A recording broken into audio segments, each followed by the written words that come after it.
김용현 전 국방부 장관이 구속되면서 검찰 수사에도 탄력이 붙는 모습입니다. 특히 그간 논란이었던 검찰의 내란죄 수사권을 법원이 인정한 만큼 정점에선 윤석열 대통령 수사도 속도를 낼 전망입니다.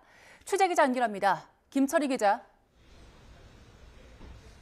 네, 검찰 특별수사본부입니다. 일단 비상계엄 사태 관련해서 첫 구속이 나왔죠? 네, 어젯밤 늦게 법원은 김용현 전 장관에 대한 구속영장을 발부했습니다. 혐의가 소명된 정도와 범행의 중대성, 범죄인멸 우려 등을 고려할 때 영장 발부가 필요하다는 취지입니다. 특히 재판부가 그간 논란이 됐던 검찰의 내란죄 직접 수사권을 인정한 부분이 눈에 띕니다.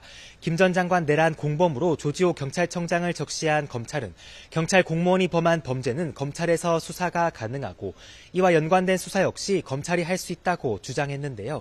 이러한 논리가 법원에서 인정된 데다 핵심 인물 신병까지 확보한 만큼 수사가 더 속도를 낼 전망입니다.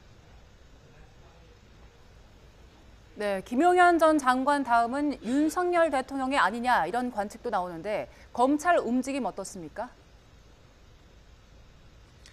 네, 법원은 어제 영장을 발부하면서 혐의 소명 여부에 대해서 언급했습니다. 이번 비상계엄 사태가 내란에 해당할 수 있다고 사실상 인정한 것으로 풀이됩니다.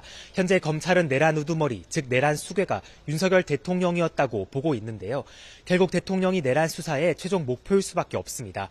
김 전 장관도 계엄 포고령을 윤 대통령에게 직접 수정받았다는 취지의 진술을 한 것으로 알려진 상태입니다. 또 특 전 사령관이 국회에서 계엄 당시 국회의원들을 밖으로 끌어내라는 대통령 전화를 받았다고 말하는 등 불리한 증언과 진술도 쏟아지고 있습니다.